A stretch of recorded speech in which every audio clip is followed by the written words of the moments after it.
fierce, powerful, and tenacious predator. The dire wolf killed to survive in a savage Ice Age world. Hunting in packs, the dire wolf was one of the most imposing predators on the Pleistocene landscape. The packs of wolves methodically orchestrated kill after kill. But suddenly, in an instant of geological time, they vanished. In a world where might made right, the powerful dire wolf perished, while its smaller, weaker cousin, the gray wolf, somehow survived. Was the dire wolf unable to satisfy its savage hunger, or did some overwhelming force drive it into oblivion?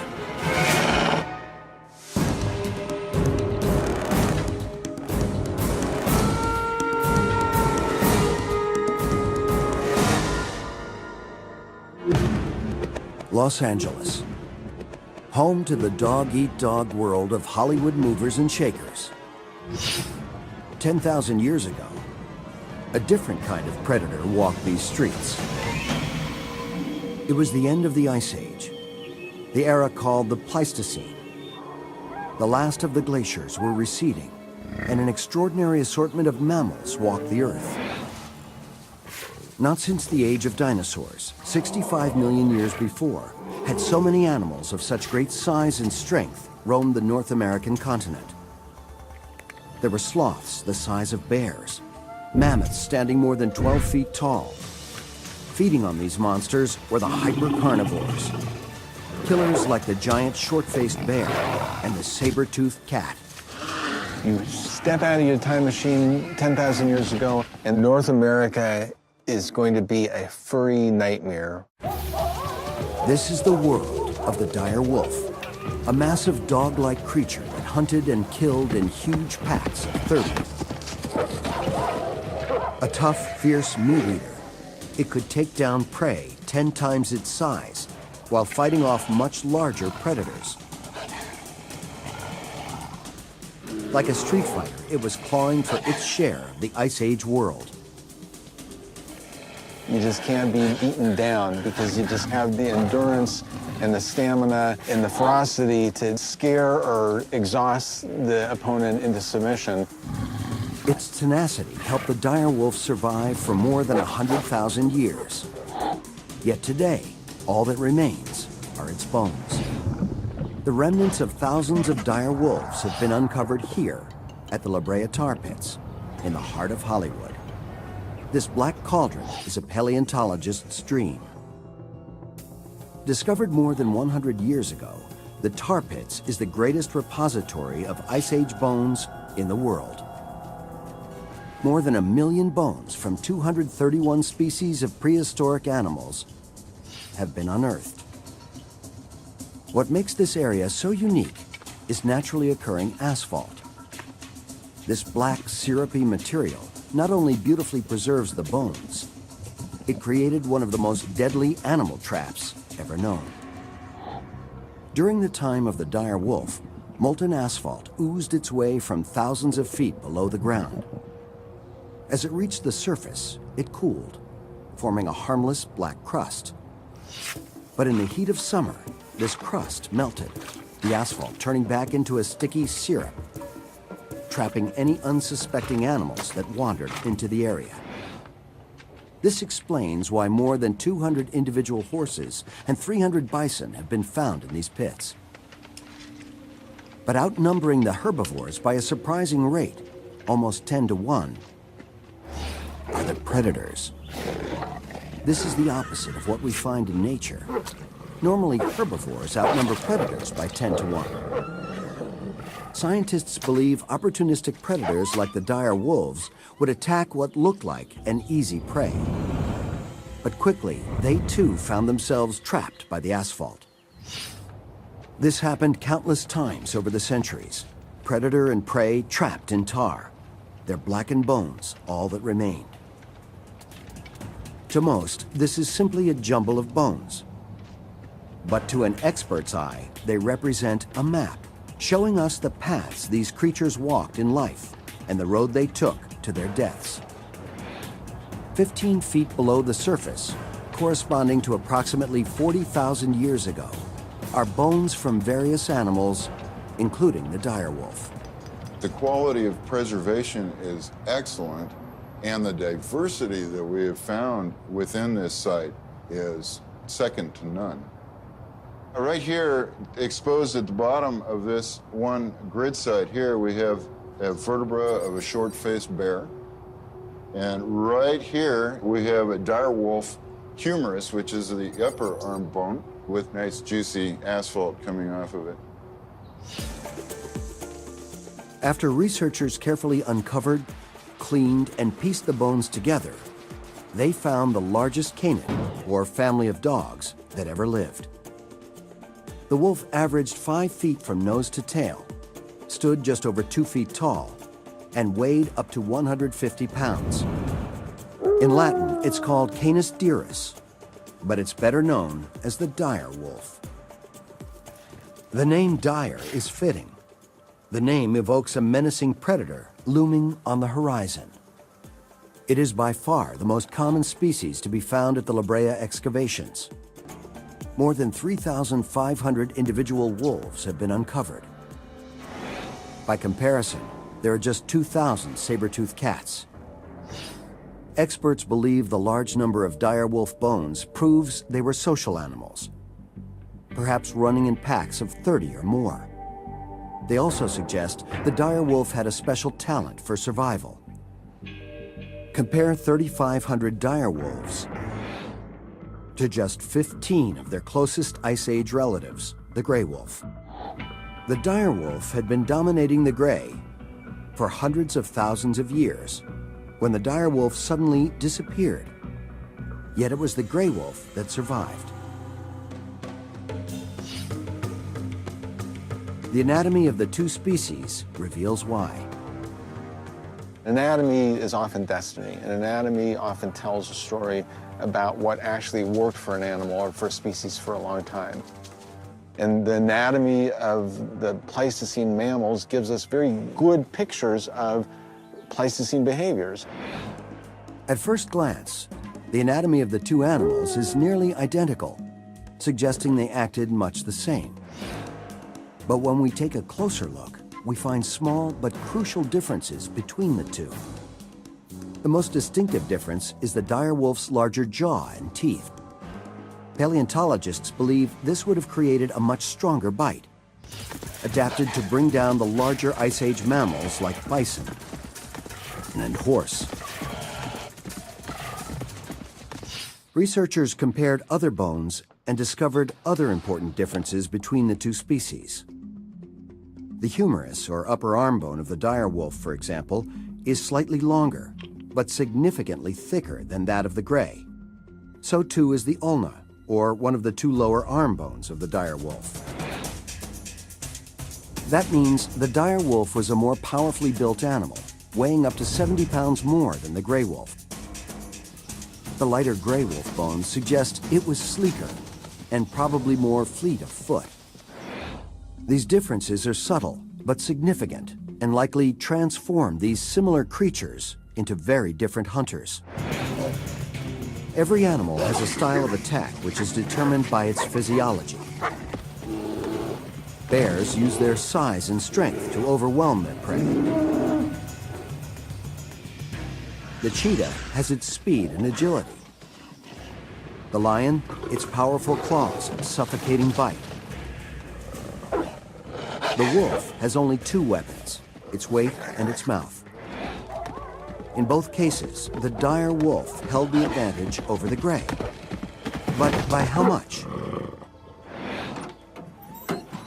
To find out, we turn to another member of the canid family, the dog.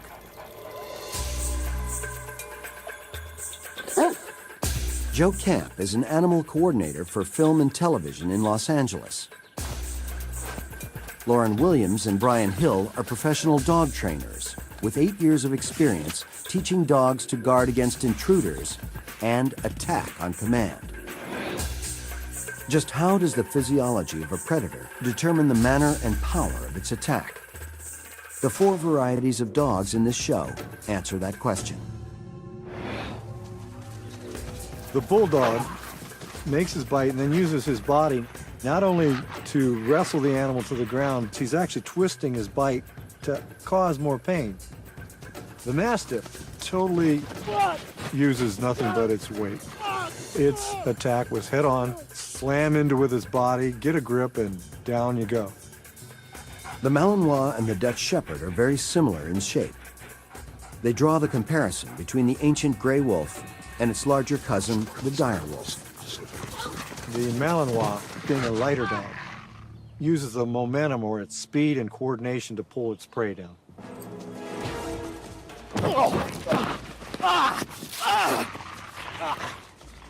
I think the Dutch Shepherd combined all the best traits of all the different styles.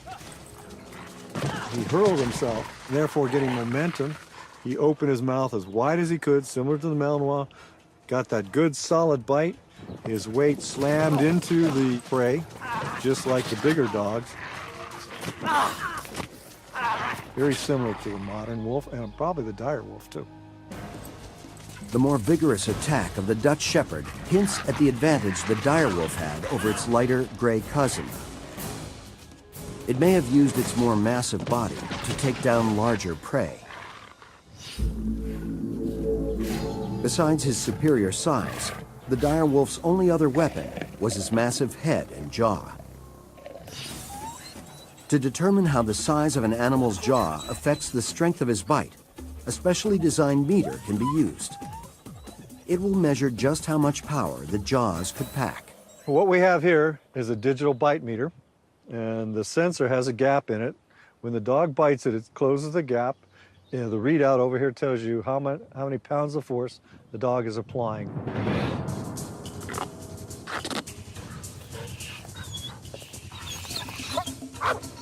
Each dog is lured into biting the meter, and the force of that bite is measured.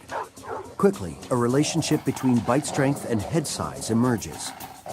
For example, the Dutch Shepherd's head is only slightly larger than the Malinois, yet its bite is much stronger. 195. It was a 195.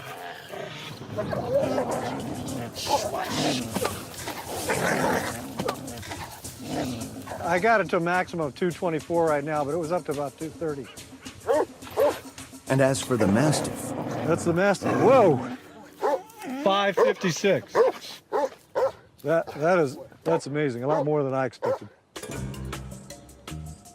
the numbers demonstrate that a slight increase in the size of a dog's head can yield a significantly stronger bite. This was undoubtedly true for the prehistoric wolves. It's impossible to assign specific numbers to the dire wolf's bite, but it appears the dire wolf's larger head and jaw would have created a much stronger bite than his gray cousin.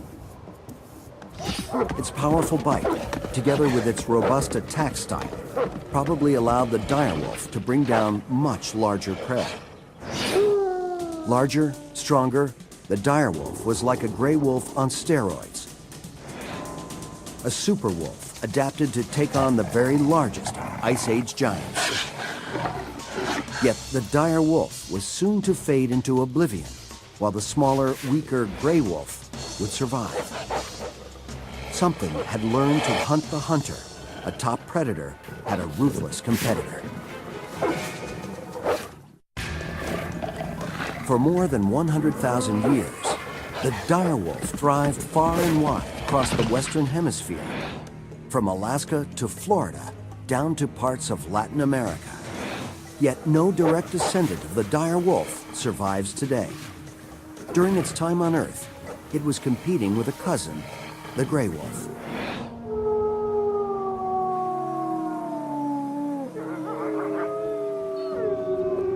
Canis lupus, the Latin name for the gray wolf, was 1,000 years ago as it is today. It survived where the dire wolf and so many other large mammals did not. Not only did it survive, it remains a top predator, a powerful, relentless hunter. The physical attributes of gray wolves that allow them to be such effective hunters is their speed and their endurance. their persistence. I mean, they will not quit until they acquire that meal. Every one of these traits comes into play, as wolves often take on animals more than 4 times their size. Most greys weigh 70 to 100 pounds, while a bull elk, for example, can tip the scales at 600 pounds or more. What wolf hunting behavior is all about, the guiding principle, is to kill without being killed. Prey are dangerous and can kill wolves, and as a result, they have to be sensitive to the threat posed by the prey animal they encounter, and they assess that threat.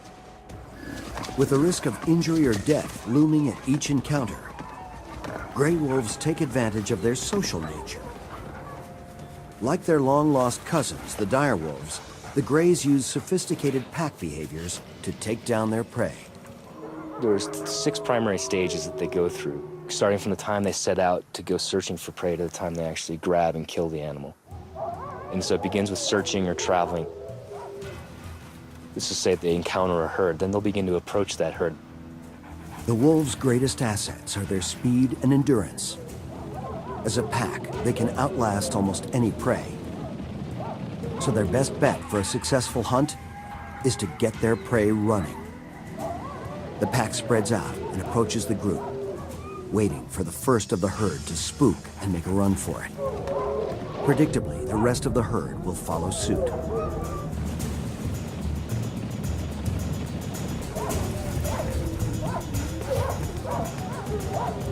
Elk tend to flee in multiple directions in groups, and so you have wolves going in multiple directions, looking through the herd for that vulnerable individual. This is when we can see the distinctive genius of the gray wolf. It has the uncanny knack to spot the one individual in a herd that is either injured, sick, or simply too old to outrun it. When the weak elk is spotted, the other wolves in the pack drop their search and join the pursuit of the vulnerable prey. So maybe you started with one wolf, now that you got a half a dozen wolves that are running after this elk. Each member of the pack uses its speed and stamina to keep the elk on the run. Relentless pursuit wears the creature down. Then, the wolves close in for their kill. At just the right moment, with the group close behind, the lead wolf attempts to grab hold of the prey. It tries to bring the elk down so the others in the pack can help with the kill. The key hardware that wolves have in their mouths are the canines. Those canines are critical to grabbing and keeping a hold of an animal. So other wolves allow other wolves to go in and bite.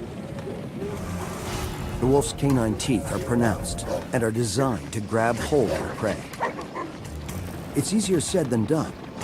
It can mean hanging on to a 600-pound elk as it thrashes about. Sometimes the elk is strong enough to frustrate the wolves' assault. But the determined pack rarely gives up.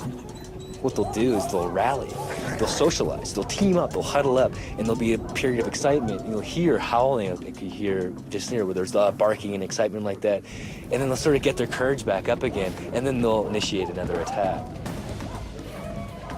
Time and again, the pack will engage the herd, searching for another vulnerable elk until they make the final assault.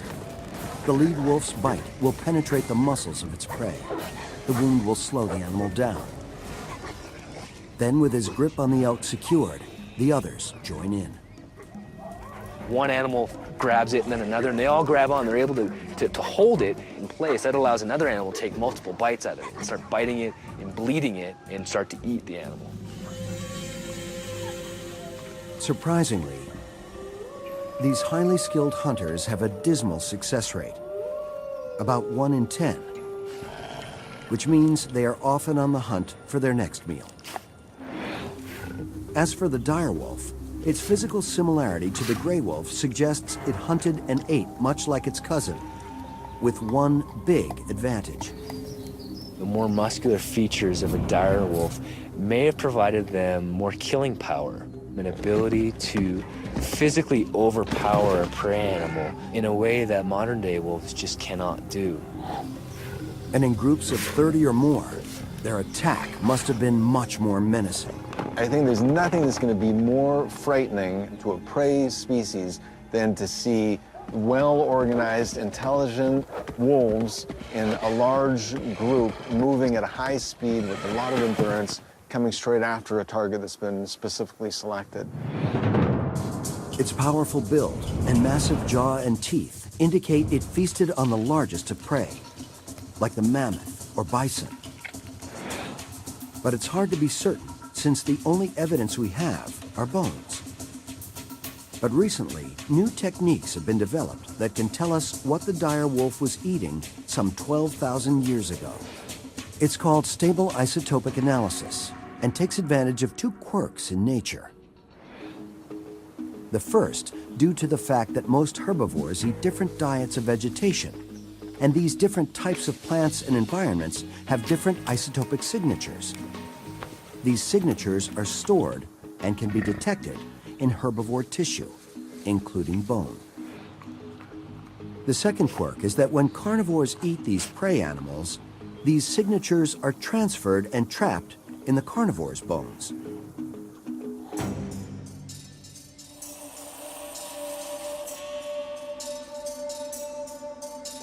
By analyzing the chemical makeup of the meat-eater's bones, scientists can now trace a line from the carnivore back to the prey it ate.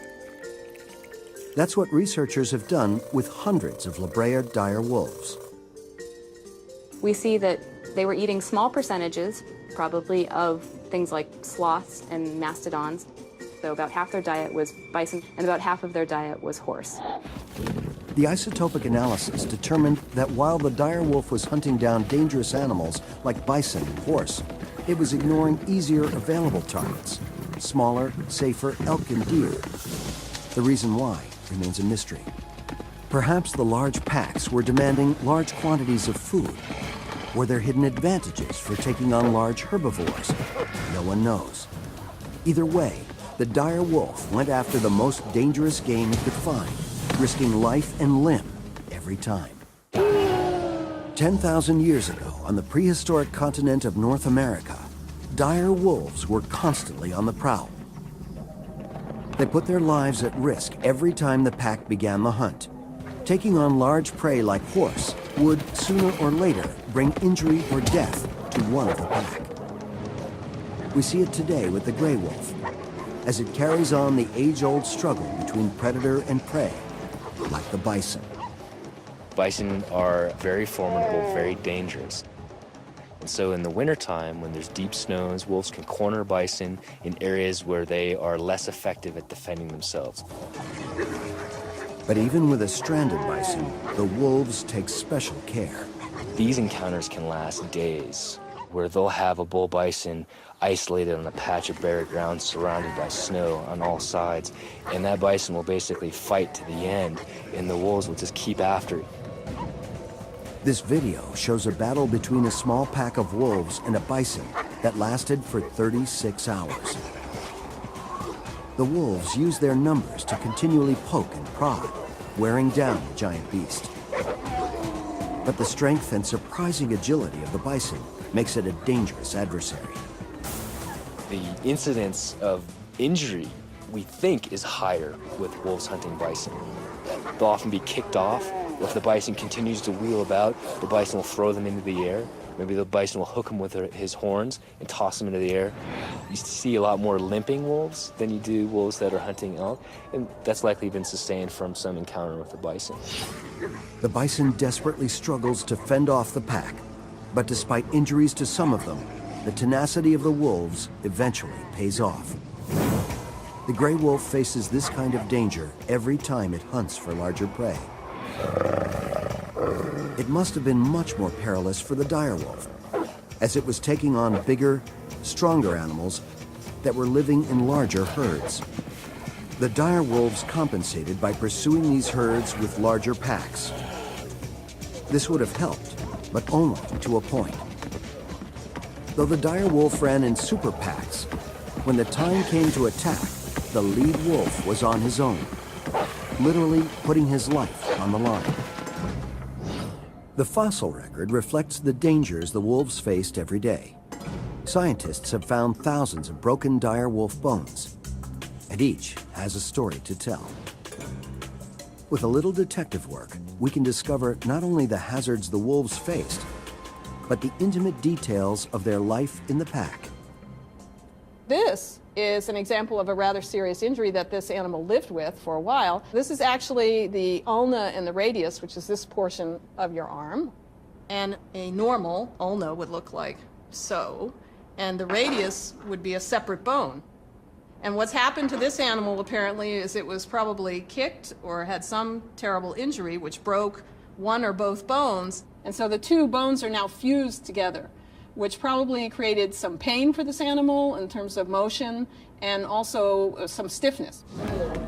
A break like this, most likely the result of a kick from one of its prey, would have left it hobbling on just 3 legs. Unable to hunt with the rest of the pack, it likely survived on scraps of discarded carcass. The fact that this wolf lived for several years is testament to its toughness, and something more. It is our first indication of a surprising dire wolf pack behavior. Unlike modern gray wolves, it may be that the dire wolf pack took care of their own. Signs of this unique behavior may also be hidden in this crushed dire wolf skull. This skull suffered some kind of serious trauma and looks very different than a normal, uninjured one. Normally, a wolf skull is smooth and symmetrical, with rounded eye openings. Compare this with a wolf skull after surviving a serious, blunt force trauma. This wolf was likely trampled by a horse or bison. The blow crushed the skull, dislocated the eye, and caused severe brain damage. But surprisingly, it wasn't these injuries that killed the animal. The significant bone growth covering the wound indicates this wolf lived at least 5 months after the trauma. In addition, this skull, along with others suffering much more severe injuries, were found in the tar pits. This suggests the wolves died not from their wounds, but by falling into the tar as they hunted for food. The injuries, while not fatal, were too severe for this wolf to have survived on its own. For many experts, this is additional proof that not only did dire wolves live in packs, but they actually cared for one another. However, the scars on this same dire wolf skull show that pack life was not entirely cooperative. In fact, it was a tough, cruel way of life. We have bite marks. Here's one right here. I don't know if you can see that. It's kind of right there. And then there's another one corresponding right here. So this would have been a bite that kind of came around this way. The bite is likely a sign of dire wolf aggression, possibly within the pack. There's a lot of what I call wolf-on-wolf crime at Rancho La Brea. There's a lot of bites by dire wolves on dire wolves. These marks reflect a behavior often seen in modern gray wolves. There's often a strict hierarchy within the gray wolf pack. The strongest, fiercest male and female stand atop the clan in what's known as the alpha roles. A constant struggle for dominance among the pack can often lead to fierce, sometimes deadly battles. We can see it after a kill when wolves protect their position in the pecking order. Growling and biting are the simplest ways for a wolf to assert its dominance. This same behavior may be reflected here, hidden in the dire wolf bones. It may be evidence that not only was there violence amongst the ancient packs, but that their lives were not so different from the modern wolf. The gap between the dire and gray wolf narrows even further when we consider that certain bones are missing from the tar pits collection. Researchers believe the dire wolves found in the area became trapped while hunting in large packs. If this is true, we would expect to find baby wolves hunting alongside the adults, and therefore a significant number of infant bones in the tar pits along with the adults. Yet, of all the thousands of individual wolves that have been uncovered, surprisingly few are pups. Researchers believe the lack of young dire wolf bones reflects the rendezvous behavior of the gray wolf. During the first 6 months of a gray wolf's life, it remains in a protected area known as a rendezvous site.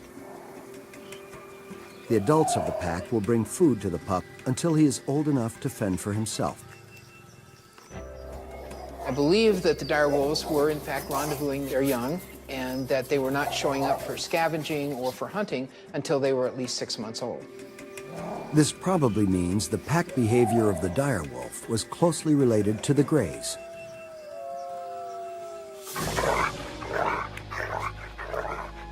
And the parallel between the two species continues to one of the cornerstones of predatory life: the threat from other predators. In the world of the carnivore, the competition over prey is fierce.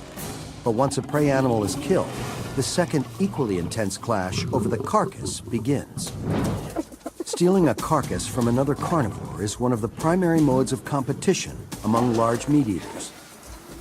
We see it today among the predators in Africa.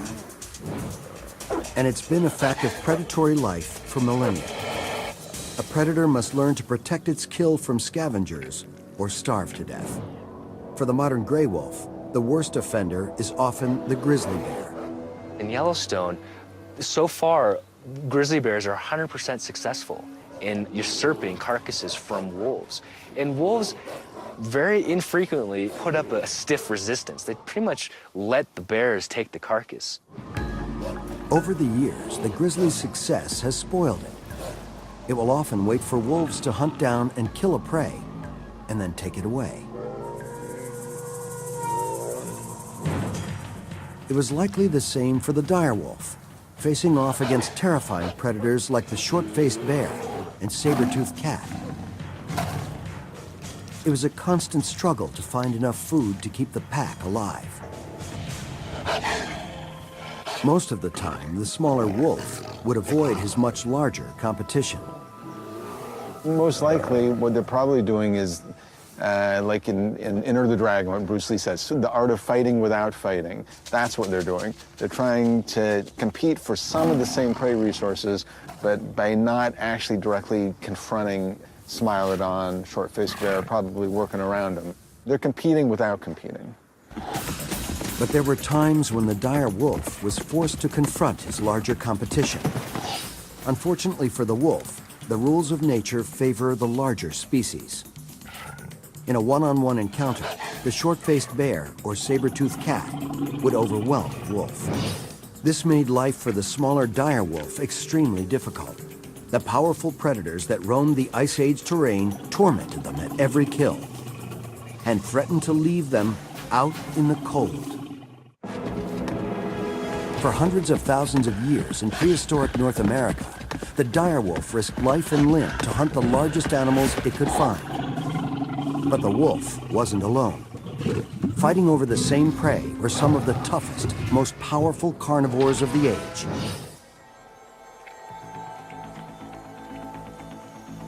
The short-faced bear stood nearly 11 feet tall.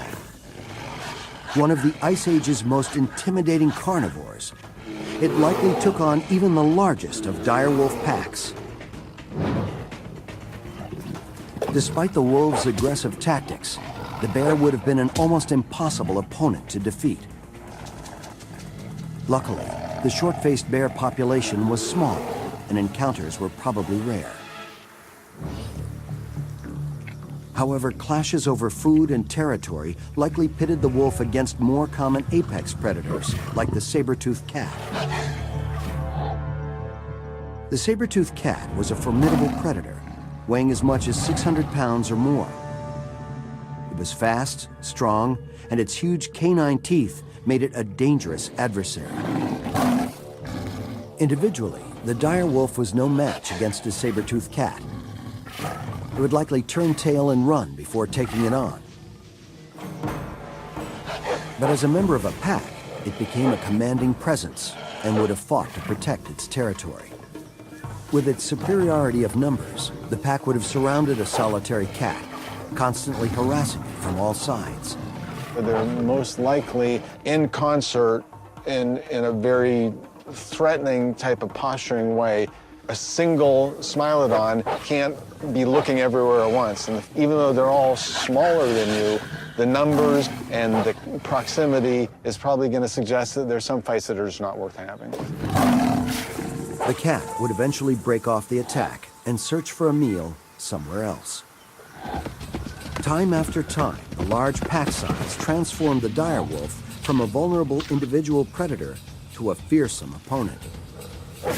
And the larger packs gave them another important but subtle advantage over their competition. They could devour their meal quickly. It was a key to surviving the perilous world of Ice Age carnivores. They had to worry about losing their carcasses, and it would benefit them to finish the carcass entirely and eat very rapidly. I think it was a major element, and I think it would have favored very large group size, and it's actually going to enhance the speed at which they can eat. Individually, each wolf used its massive jaw muscles and oversized front teeth to quickly pull off huge chunks of flesh. Its rear teeth were adapted for tearing, not chewing, so they simply swallowed the meal whole. It was kind of remarkable how little chewing went on. They just reach in, mainly with their incisors and the canine teeth, and pull out a hunk of muscle, and down the gullet it would go. Maybe one bite, and then down the gullet it would go. Wolfing down their food, the pack made short work of the kill. They turned a huge bison into bones in just minutes, before another predator could come along and take it away. This was just another of the crucial skills the dire wolf developed to survive among the Ice Age beasts. It became a sturdy, relentless hunter, with the size and strength to overwhelm massive prey like the bison. It learned to work in large packs, to fend off other apex predators. As a result, the dire wolf spread across the continent in large numbers, dominating other species like its cousin, the gray. Then why, after more than 100,000 years of success, did it suddenly disappear from the face of the earth? And how did its smaller cousin, the gray wolf, survive? The question has been hotly debated for decades. Extinction theory is a competitive sport among paleontologists, and the Ice Age in particular is like the Olympics of that competitive sport. The best-known theory focuses on severe climate change, blaming the glaciers that came and went across North America for more than 1 million years. During these periods of glaciation, experts suspect temperatures in Florida never reached higher than 40 degrees, and Southern California looked like the forests and grasslands of our modern Pacific Northwest.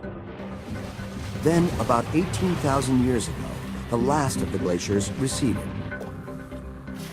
The dire wolves watched as their forested landscapes transformed into a moderate, drier climate. Yet unlike the 3 previous periods of glaciation, they were not adapting as well. And this is one of the oddities of the Pleistocene, is that it's an environment at 10,000 years, and it should be the animals are being more expansive in terms of their range and their resources, and yet they're not. In fact, the changes were pushing species after species into oblivion, even though they had survived several severe climatic changes in the past. Why did all of these large herbivores and large carnivores like the dire wolf manage to survive these climatic changes throughout the Pleistocene, and suddenly they become extinct at the end of the last ice age?